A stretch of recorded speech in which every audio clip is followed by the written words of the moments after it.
You're already doing a good job. Well, welcome. My name's Craig Caudills. I'm the director of Nature Reliance School out of Kentucky. I've been engaged in doing the skills that I'll be sharing with you for my lifetime. I'm 54. My school was started in 2006. We do an incredible amount of training for individuals just like you all, as well as we have some contracts with the federal government, for the United States military, and federal law enforcement, state law enforcement, first responders, all across the board. So thank you for being here. I really appreciate it. All right, so how many of you all here use a GPS? Great. How many of you all feel comfortable using a map and compass? How many of you feel like you would be lost if you didn't have map and compass and GPS? You don't know what to do for direction. Okay, great. Great. You're in the right spot then. So I brought some compasses so we can talk about compasses because they're a useful tool. But I really want to spend our time out there looking at stuff. There's a lot of stuff that I can't show you here because they don't have to be here that were mentioned in the description, like butterflies, and there's not a rainbow here, but there's things that I can point out about it that'll help you. What generated interest in this topic was my children's book, and I have a booth right over here at the end of the L.T. Wright booth, fourth one down, Nature Reliance School. You can come over and look at my children's book, Secret Signs of Nature. But I wrote a children's book last year, and it's full of this stuff that we're going to talk about today. And what ended up happening when I wrote this children's book was, and I've written 8 books, and that's my first children's book, but what ended up happening was people saying, man, I learned a lot reading that book to my kids. And so I thought, well, maybe I need to share that information a little bit more. That's how we got started with this information, maybe as a course. And so that's what I'm going to do with you. All right. So, first question. You got to close your eyes for me. Close your eyes for me. Point north. Don't open your eyes.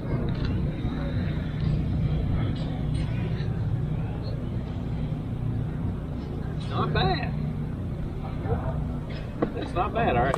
You can open your eyes. You don't have to keep pointing. So nobody saw where you were pointing. That was really good, actually. I usually get a whole lot of this, but I had a whole lot of people pointing the right direction, which is fantastic. So, second question then. How many of you all believe, with a show of hands, the sun rises in the east and sets in the west? Raise your hand. It sounds like a trick question because it is. It doesn't. The sun does not rise in the east and set in the west. Never. It never does. The sun sits there and does nothing. Okay? And the reason I share it this way is because understanding that is really important for what I'm going to share with you today. Okay? A lot of people have a misunderstanding about shadow stick method and stuff of that nature, which we'll talk about.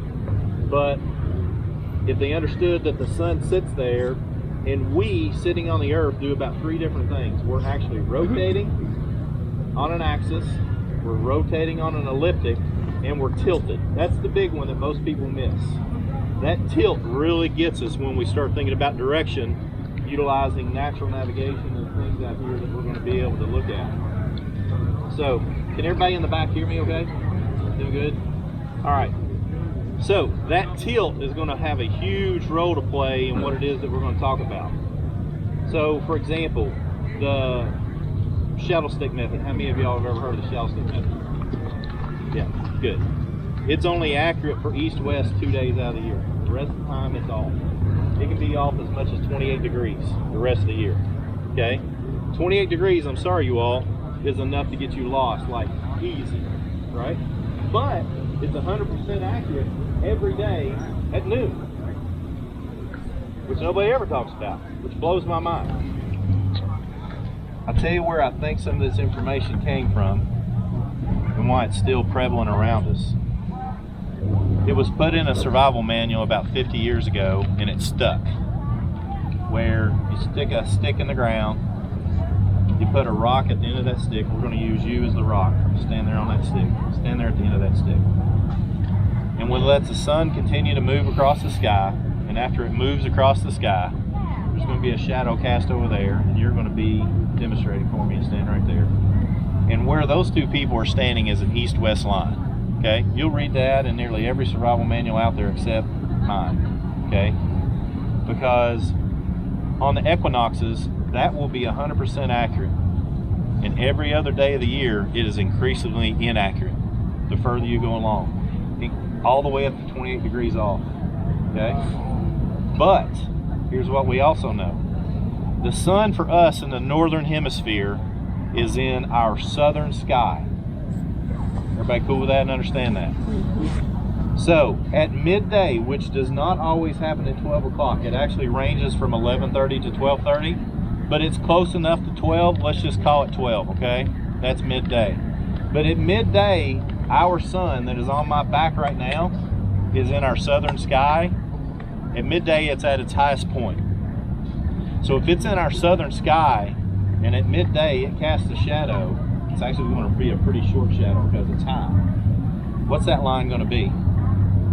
North. Casey told me when I was going to teach his classes that the people who come to it are smart. Are you all smart? Yes. You all come to class yesterday. I have a method, right? What'd you say? North? It's north-south line every day at midday because it's at its highest point and it's in our southern sky.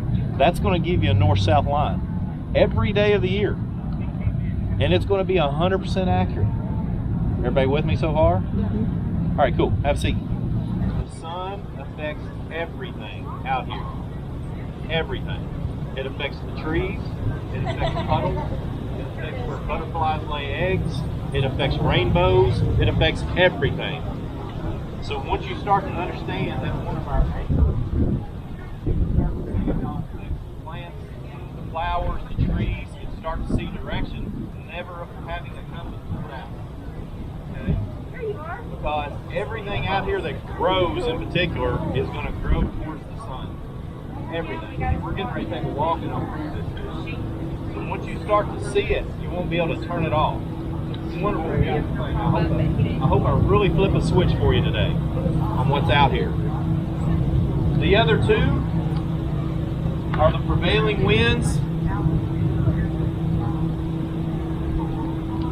and very closely associated to that is weather.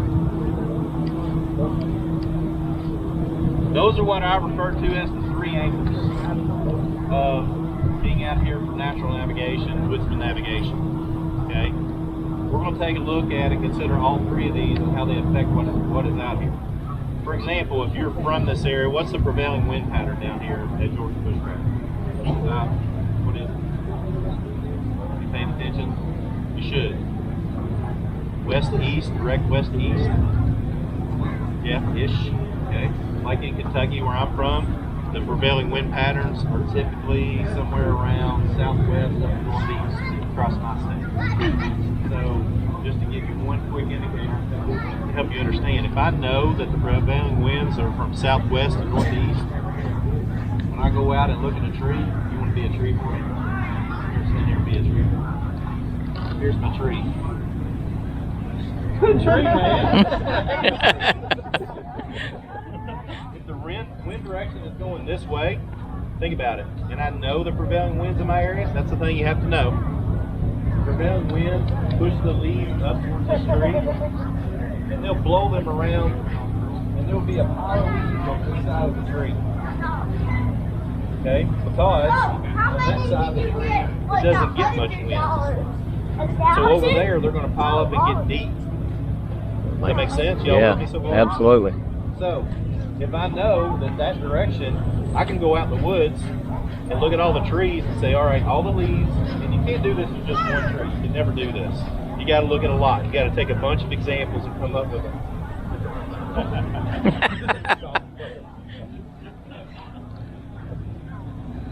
Yay for our tree. So, if we know that that's the case, if we know a particular direction is prevailing winds in our neck of the woods, and if we go out and we see, okay, on this tree, the leaves are over here, on this tree are over here, on this tree over here, we now know the direction just by looking at piles of leaves on trees. That's pretty cool, isn't it? Yeah. Here's what's so cool about this stuff. I hope that I shine a light on stuff that you already know. I'm not going to share anything with you that's just flabbergasting. It's wow, Craig's cool. Wow, I never knew that.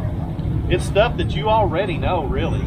I'm just going to shine a light on it, I hope, in a way that you never never thought about. You know that prevailing winds blow a certain way, right? So think about it this way. I won't ask you to do it here. Here's our tree. If we know that wind is coming this direction and snow gets blown up and it's all on the side of the tree, and we know the prevailing wind patterns, we can look at snow on the side of the tree and know what direction the wind's blowing, and then know what our direction is. Does that make sense? Yeah. It's all pretty simple, isn't it? Really. So that's a real quick and dirty look at the 3 anchors, which again I call sun, prevailing wind patterns in particular, and weather patterns, which we'll talk some about clouds. We're not going to have any clouds that we can look at today, but we'll talk about them. The next piece of this that I like to think about, and if you're from my neck of the woods or you've had some sort of understanding or history of the frontiersmen that went out from Fort Pitt, came down into North Carolina, South Carolina, down into Ohio, Kentucky, Daniel Boone, Simon Kent, Lewis Wetzel, Jacob Greathouse, these guys that are really good. Walk down, you know, we go out here and camp, sleep in the tent for 3 days, we really done something. Daniel Boone went out with a rifle in his bag for 13 guns. That's a dude. That's a guy that knows what he's doing, right? So here's what they utilize a lot, because some of them did have compasses, no doubt about it. We know this, they had them in their kits. But more often than not, they used something else, and that was time traveling, distance traveling, and then obviously an angle, okay? Which is what we're trying to utilize compasses for. I'll probably get one of you, probably Chase, if you don't mind helping me, Chase. We'll do a pace, not right now, do a count in a minute. I want you all to get a pace count before we leave. Okay, and pace counts are a really useful tool. So that you know, how many of you all have never heard of a pace count? Okay, good. Does everybody know what their pace count is then? Raise your hand if you know what your pace count is right now. All right, about half a hand. Okay, I want you to leave with a good pace count today. A pace count is you have a set distance, call it 100 meters, and you know it takes this many steps to walk that 100 meters. And that way, when you walk, if you walk X amount of steps into an area, whether you've got a map or not, you know you walked in 2 kilometers or 2 miles, whatever it is that you set up as your pace. Okay. You as a person that goes outdoors a lot, maybe runs or bikes or goes off trail hunting or whatever, knowing your pace count's really, really useful tool. Okay. There's a thing out there called ranger beads or pace count beads. You may have seen these. I don't know what those are. Those are things that will assist you in being able to do that. So you walk 100 meters and you pull 100 feet. And then by the time you pull there they are right there. If you've never seen these before. So basically the way you can use this, and you don't have to have this. Matter of fact, I've trained a lot of rangers. I very rarely train rangers to carry these. But you pull 1 down, 2 down, that's 200 meters, 300 meters, 400. By the time you get up here, you get to pull one of these down, you walk the full kilometer. So you know how far you walked, and this helps keep a reminder of what it is that you've walked in. You can do that mentally. You can put rocks in your pocket, trade on the left or right pocket, because you walk that many miles in. You can just take tick marks on a notebook. Any number of things that you can do with a good pace count that'll help you get where you need to be. Does that sound good? Y'all want to do a pace count today? I would really love for y'all to do a pace count today. Tie knots in a string. Say again? Tie knots in a string. Tie knots in a string. That's a fantastic example. Thank you for saying that. Yeah, that's a real good example. All right, so that is one way of doing distance. The other one is time. How many of you all through hike the trail, AT, Pacific Crest or something? Most of the hikers I know, and tell me if I'm wrong, most of the hikers know, hey, I'm gonna walk for 30 minutes, I'm probably walking about this distance. Most of them know in an hour, I'm gonna walk about this distance. That's another really good to start to establish an average for yourself on flat terrain, hilly terrain, and know, hey, if I'm on hilly terrain, I'm gonna walk X miles in an hour, okay? So that's gonna be really important to add to time. And then the last one we can use compasses for, but we can also get a basic understanding of how to utilize the sun to understand some things too, and I'm gonna make sure I do that with you as well.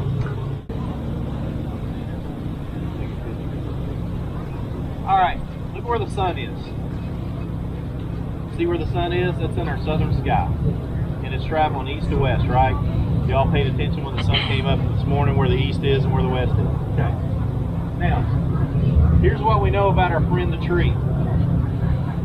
Wherever he gets the most sunlight, his branches will be thicker, his bark will be thicker, and there will be more leaves. Okay? So, in this particular case, if he holds his arm up, both arms, sorry, this branch will be thicker, the leaves will be more numerous, the bark will be thicker on this branch than it will this one. Exactly what he's talking about. Because it's going to get more sunlight. Now, we're going to walk right down that tree line, and what you're going to notice is that there's more numerous branches on the side where the field is. That's not going to help us with the direction. Okay? This is where I've got to qualify what I'm sharing with you.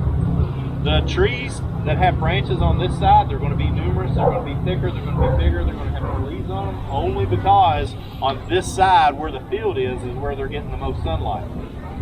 All right? Now, if we got a tree that's in the middle of the field, like that big one back there, we're going to talk about why that one destroys my discussion today. But if we had a tree like that in the middle of the field, and it was by itself, and its whole life had been spent there by itself, then the branches on the south side of the tree would be thicker, more numerous leaves, and the bark would be thicker, typically. Y'all with me on that? Mm-hmm. Better question, do you understand why I'm saying that's true? Because everything out here requires the sun to grow. If it gets more sunlight, it's going to be bigger. Now, that tree in particular, it's in the middle of the field. Why it destroys my argument is because at some point in time that tree was surrounded by other trees and then it was left behind. Yeah, correct. It's all about that first piece on the tree, that first stem piece on the tree. It's really amazing. Everybody see this tree right here that's fairly straight? Runs up there, it's got plenty of leaves on it. That's a sweet gum tree. Everybody see how the leaves and branches are on this side of the tree mostly, not on the other side? Yeah. That's because the other side is more shadowed because of the forest that's behind it, the woods that are behind it. It's going to get more sunlight over here, okay? So again, if that tree was out in the middle of a field on its own by itself, that would give us direction just by itself. That's all we would need to know. That would be very helpful. I think this is called privet. We don't have a lot of this in Kentucky. We have, yeah, we don't have a whole lot of, we have a lot of bush honeysuckle where you all have privet down here. This is going to be a good indicator. This stuff right here is going to always need sunlight. That's why here, it'll be a full-time job really for Casey and the folks down here to just keep this knocked back, because this is an invasive species, but they love sunlight. They absolutely love sunlight. That's why if you walk into the woods, even 5 steps, you'll see that all the branches are heavy on this side. They're all growing this way. Does that make sense what I'm saying? Yes, it does. Okay, cool. Look what those pine cones are. There it is. There's a light bulb moment I'm looking for right there. You start looking at these trees, like, I'm a squirrel hunter, okay?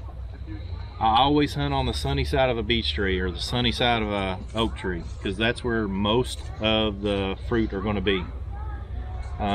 When I can set up in the dark and know where the sun's going to come up and know where the nuts are going to be, and when the squirrels come to start cutting and checking everything, they're going to be on that side of the tree, and I'm just sitting there waiting on them. Okay, yeah. So it's a way that I take, you know, natural navigation or woodsman navigation, understanding the sun is the anchor and it's telling us everything that I need to know out here and how it's going to grow, and that sets me up for success. Same thing is true for, how many of y'all have ever set a squirrel pole up, for example, in a survival class? We do that in our survival classes. You set up a squirrel pole in a survival class, it's like building a squirrel superhighway. You know, the squirrels see this thing, they've got to go check it out, set it up on the sunny side of the tree. When you set it up on the sunny side of the tree, squirrels are going to come on that side to cut nuts and look for nuts. And when they see that thing, they're going to come down and check it out. It's like they're magnetized to it, okay? So let's think about it, you all. Don't let Casey down. Casey told me you all were smart. Okay? Now, I created this on flat ground, but a puddle is actually going to be an indentation in the earth, right? So let's say the sun runs east to west. It's in our southern sky. It's casting shadow, or it's casting sunlight down in here. Which side of this puddle is going to be drier sooner? This side over here, okay? The southern facing side of the puddle. So you can look at a puddle, study it long enough and go, okay, that side dries faster than that side because this is going to have an edge here. And underneath this side of the edge will more often than not be as dry as what's facing over here to the sun. Does that make sense? Again, so this side's going to dry? Yeah, think about it. Just here's what I want you to do. So this is not a memorization game. I really want you all to walk away with usable skill. The reason I called it an anchor is that this puddle is anchored to the sun. It's anchored, well, it's actually anchored to prevailing winds and the sun. But in this case, for our example, let's talk about just the sun. It's over here, right? It's provided the perfect opportunity for us to look at it. This side right here is going to be dry, whereas this side is going to be more damp. Now, what's that require you all to do? It requires you all to go out and spend more time outdoors looking at this kind of stuff, okay? I really have no problem telling you you need to do that when you leave here. You need to spend more time outside. How many of y'all been to my booth over there? You seen the sticker? I give you permission to spend more time outside. That's what that sticker is all about. I give you more permission. If you need it, send me an email. I'll write you a script. Dr. Craig Caudills gives you permission, more time to spend outside. What, Critter? What are you saying? I said yes, because that can be out of work. Dude, we'll try. All right. Just shoot me an email. We'll try and see what happens. Okay, everybody cool with the puddle? Yeah. Why that side? Why wouldn't it be the southern side? If the sun is... Who doesn't mind getting dirty? Shade. Who doesn't mind getting dirty? Come here. Me.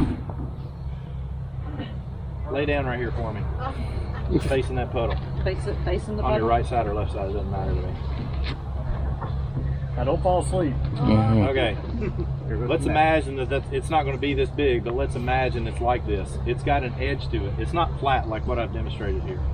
So the sun coming through here, she's creating a shadow right here that sunlight's not hitting. So that's going to be damp, whereas this doesn't get any shadowing on it at all. It gets direct sunlight straight from the sun. So it's going to be drier here than it is right there. Because of the cusp of the... Bingo. Yep. Yep. Thank you. Appreciate it. This one. Appreciate the help. Man, I got a good class. A lot of helpful people. I really appreciate you all. Does that make sense now? A little bit, yeah. See? She wouldn't have got that if it wasn't for you. The chase is going right now, and here's what I want you to do. Back up, back up, back up. I want you to get a walking pace, because this is not one of those things where you come up and you start, and then you start walking. I want you to be at your natural pace before you get to this line right here. Okay? When you come walking by here, every time your left foot hits the ground, I want you to count it. And when you get to chase, remember the number that you get. Everybody remember what chase looks like? Okay, hopefully he'll hold his hands up or something. Y'all ready to do that? Yeah. All right. Everybody start behind him. Go. Check your pace, Kenny. Okay, something like that. Could have been a party.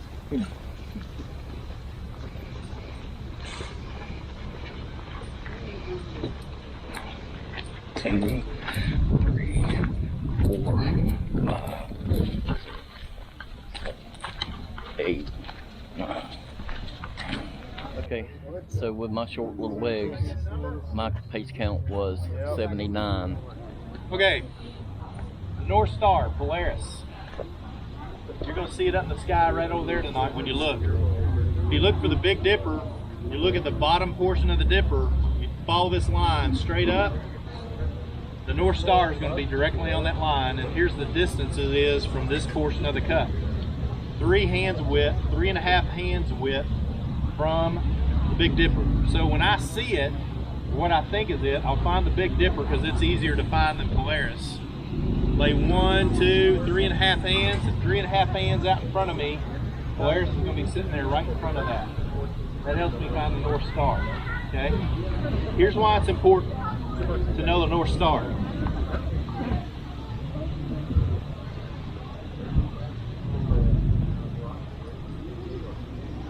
The North Star is directly above the axis of the Earth that it spins on. So when you're looking at the sky, that star is going to stay in place. Okay? Talking about us in the northern hemisphere again, okay? All the other stars are going to move around it. Makes sense? Yeah. That's why you can see those photographs, those time-lapse photographs, and it looks like stars that are running around like that, but there's one in the center that's just sitting there. That's what you're seeing. Okay? If you've never heard this before, have you ever heard of LERD? Have you all ever heard of LERD and how to use LERD? If you haven't, write this down. It's also in my book. You can buy my book off Amazon and get it there too.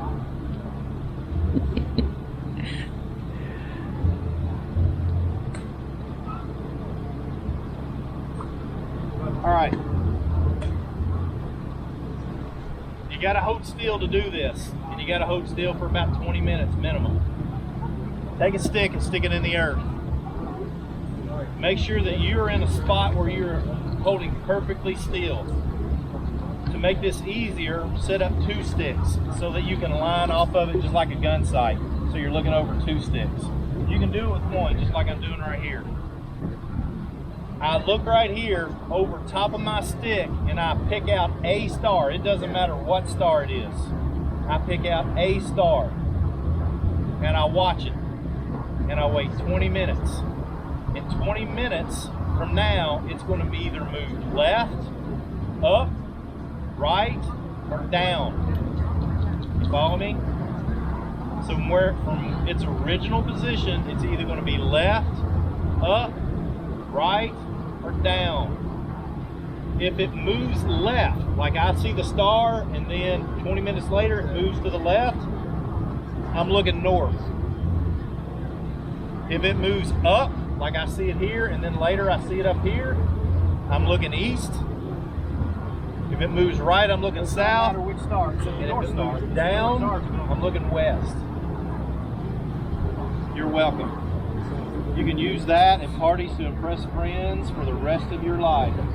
Getting in that free online course. Check out my website. Come over and say hello at the booth. Take a look at that nav book. Take a look at the children's book. It's over there too if you have interest. If there's anything in the booth that you like, pick it up, buy it. Clayton's over there. Money Man this weekend. What's your website? Nature Reliance. naturereliance.org. I'm on all the Instagram, the YouTubes, the Facebooks, and all that stuff. Thank you all very much. We appreciate y'all being here.